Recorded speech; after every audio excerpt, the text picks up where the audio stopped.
Happy Friday, Metro Tech. Love this time of year, people being recognized for the hard work. Our students, our faculty and staff, even our partners and clients are receiving rewards and awards and recognitions for the great work that's being done as we look at economic workforce and development here in the Oklahoma City area. Big congratulations this week to our Metro Tech Foundation scholarship winners. I'm so grateful for them. And over the next few weeks, we'll tell you a bit about those scholarship winners. But big congratulations to our Metro Tech Foundation scholarship winners. First winner, the Dye Family Scholarship. Mike Dye is owner of Southwest Trailers and Equipment. In addition to serving on our foundation board of directors, he and his family generously provide 2 scholarships to well-deserving students. First winner of the Dye Family Scholarship is Jordan Jones. Jordan is a homeschooled student enrolled in the cosmetology program. Her teacher, Miss Renee Mack Mitchell, said Jordan is an outstanding student because of her tenacity to get things done before they are due, as well as her strong business sense and dedication. Jordan plans to take her cosmetology test in May. It received her license and will begin working in a salon in June. Congratulations, Jordan, and good luck in your career and in entrepreneurship. Congratulations to Dr. Bills. Dr. Bills has been Associate Superintendent here at Metro Tech, has been a part of Metro Tech for many years. Southern Tech has recently announced that she will be their new assistant superintendent there. We wish her all the very best. She's been a valued member of the team here at Metro Tech. And she'll be joining then Eric Ward at Southern Technology Center in Ardmore. We're proud of Dr. Bills, grateful for her accomplishments and service during her career at Metro Tech. Dr. Bills, we wish you the very best. If you've not been by the BCC lately, you need to go by, because there is some demolition that is continuing to going on. The 80s front is no longer, and 21st century front of the BCC is coming real soon, as well as the backside on the south side of the BCC. We're so excited about what's going on there and the Phase 2 project being involved. Phase 1, Smith & Pickle, Renaissance Architects, Joe Meyer, you guys are doing a great job. Mr. McKinney's doing a wonderful job, our board member, and overseeing that as well. So thank you so much. We are definitely in a construction zone. 2022 December, please come quick. But appreciate so much of our faculty and staff in the BCC, their willingness to be able to be moved in different locations and offices as we continue that construction. Stay safe, stay clean, stay calm. I think of Melanie. Melanie, it's good to see you this morning. Thanks for being here. Tell everyone your title and where are we at? Okay, well, my title is Chief Officer for Environmental Safety and Regulatory Affairs, and where we are at right now, we are in the dispatch center for the security services around the district. This is also part of our security monitoring area where we can observe cameras and keep an eye on the district and on just our general environment to stay safe for everybody, for students and for staff. And so I'm not going to ask you a lot of questions Sure. about this room, but the whole idea is that there's one location for all campuses in which we can have a monitoring system for is the idea behind this room. That's absolutely correct. And so this is the central point, and we can not only receive and communicate on radio traffic here from the security radios, but also anybody who calls in that can call, it will call to come to this area, this office. And then we have satellite observation areas at South Bryant and at Aviation where cameras are viewed and also communication can be received. And so thinking about that, staying safe, also some of the things that your team does is dealing with not only safety, but also with insurance claims, things of that nature. How do you go about that, and what is it then that's insurable? Because I'm not sure that everyone understands just how much insurance a district this size has to have and what we all insure. Right, and it's kind of something that's in the background, but what we do is I personally, as a risk manager, I evaluate all the risk around the district, whether it's driving a bus, hanging an airplane, or it's just supplying workers' compensation for people who may be injured on the job. So what we do is we look at all phases of the operation of the school district. Schools are notoriously difficult to find insurance for simply because of the history in the last several years of school shootings, and also the fact that a lot of school districts have a real problem with employees being injured. Anything from a slip, trip, and fall to a chemical hazard, like a splash to the eye, like in a chemical laboratory. So we look at all the hazards of the district and we specifically quote and purchase insurance to cover us for that specific hazard or operation. And so as you talk about that, and you've got this superintendent that's been on you about cutting. How have you guys been able to do that, as you said, about the struggle of insurance? And yet I know that your department's cut somewhere between 15 and 24%. So walk me through that process and how you Sure. guys have really been economical and functional, but have not leaned on our insurance coverage. Okay, so what we've done is if there's ever a possibility that we can engineer out a hazard, basically don't do it, then we have eliminated that hazard. And so that's one thing that we've done is we've done job hazard analyses through all across the district. We completed that about 3 years ago. Also, with the other thing that we've done is we have reduced the inventory of chemicals and the hazards of the chemicals. Then the other thing that we have done is we do not purchase an insurance just because it's available to us in the market. We only purchase that insurance if it's going to protect us from either a loss or an imminent hazard. So to kind of give us some perspective, 18 years ago when I first was put over risk management, we had 48 injuries in 1 year at Metrotech. Wow. So we were not even insurable for workers' comp. We had to use the state insurance fund at that time. So, which has a higher premium. Which has a higher premium, and also the outcomes were not as beneficial to the employee. So over the years, by doing these job hazard analyses and looking at real strict loss control and risk management, processes, we've made ourselves now a very attractive insurance risk to the marketplace. So now, when our insurance agent takes our insurance coverage requirements out into the marketplace, we are actually sought after, particularly for workers' comp. Right. So we don't have to rely on the insurance of last resort. So again, that idea of being proactive, planning, how important that is. Thanks for you and your team doing that. One last thing I do want to cover, Ms. Melanie, is we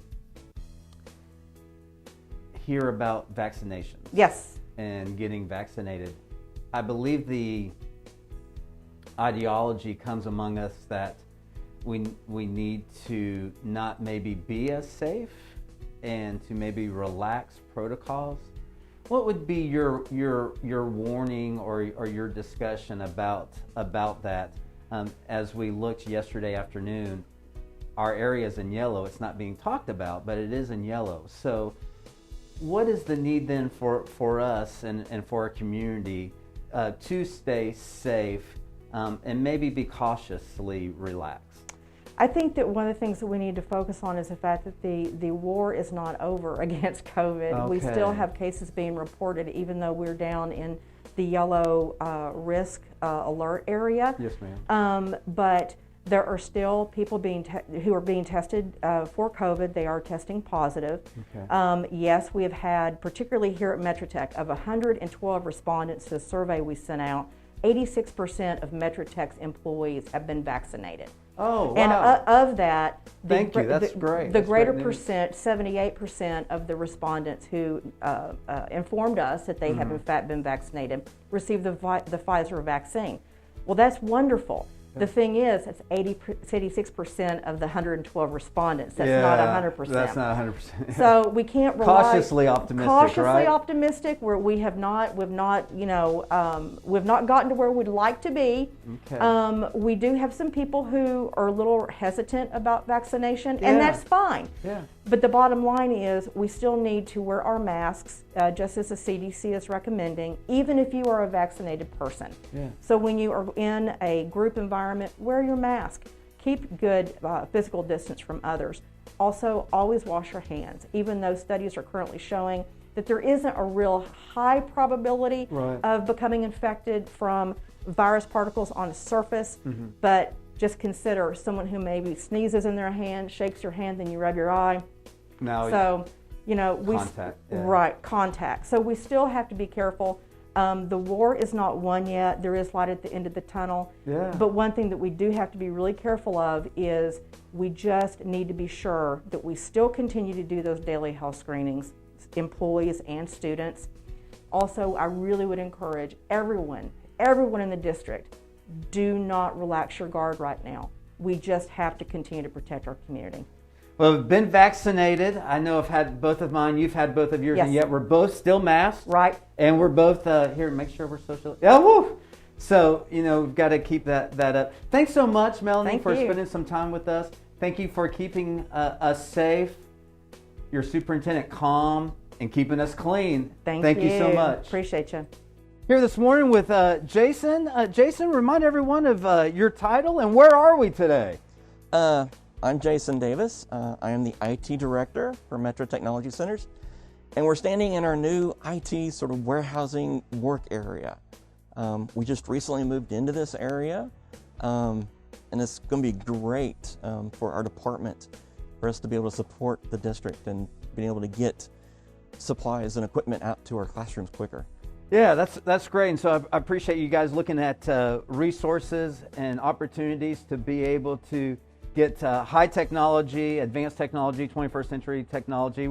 Metro Tech, right? Technology Center. So talking about that and getting us through not only to the 21st century, but beyond, what are some additions that we'll see within the district over the next 3 to 4 months? Additions, a lot of the stuff we do, you really don't see a lot of. What we're working on now is like some of the equipment we got behind us. New networking equipment and closets to give us faster performance and connectivity. So while you might not see it, you're going to feel it. Yeah, you're going to feel it. Yeah. But some of the stuff that you will see in some of the classrooms is like all these laptops we've got behind us. Great. Bertha helped us get a Carl Perkins grant Right. that helped pay for 30 ruggedized laptops for our aviation program.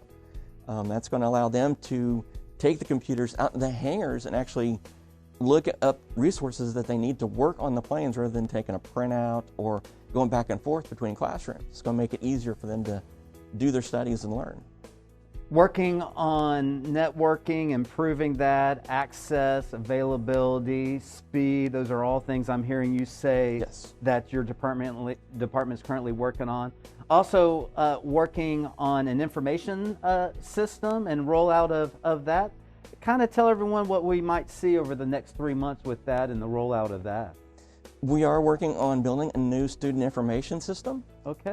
We're already working with Kyle in Student Services to meet with other departments and other staff members to go over what they do now.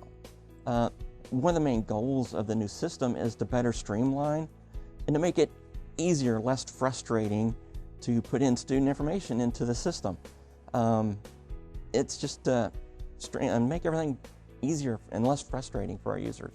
And so Benchmark, a technology center, who are we working with technology center-wise to assist us and to support us in moving this forward?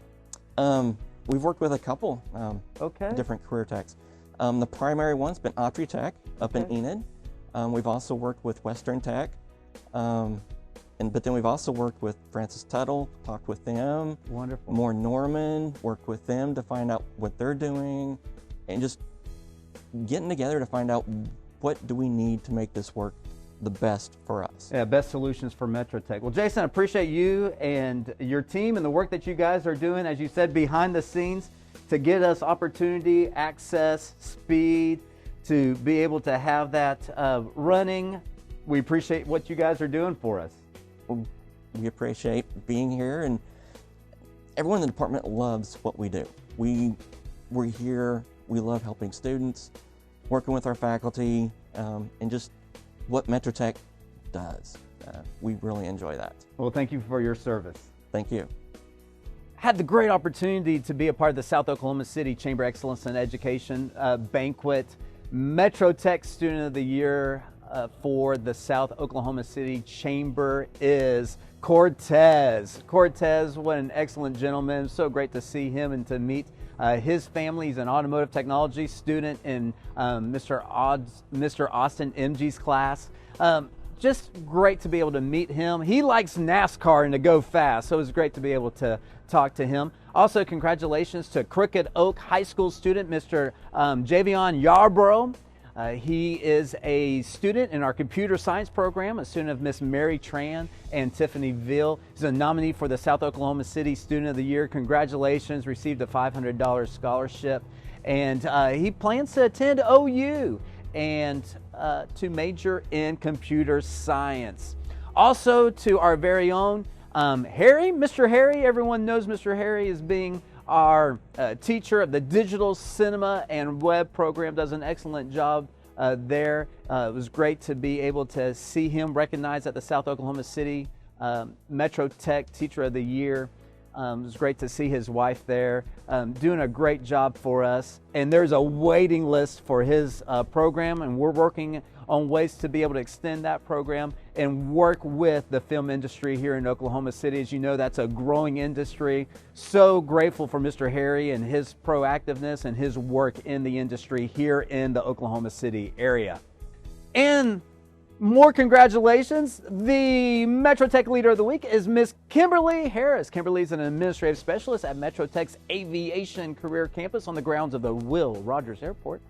She's a treasurer of Metro Tech's Employee Association, a member of the Clear Springs Church in Mustang, sings on the worship team. Kimberly received an award from the Educators Leadership Academy for administrative support and the Pathfinder Award for assisting with the FAA and Metro Tech Aviation Summer Camp. One of the Ms. Harris's current projects has been consolidating all the ACC class photos that now rotate on a TV monitor at the Aviation Career Campus, and working with that and doing touchscreen monitoring and getting stuff done and seeing progress. And we're so grateful for Miss Kimberly on all the work that she's doing.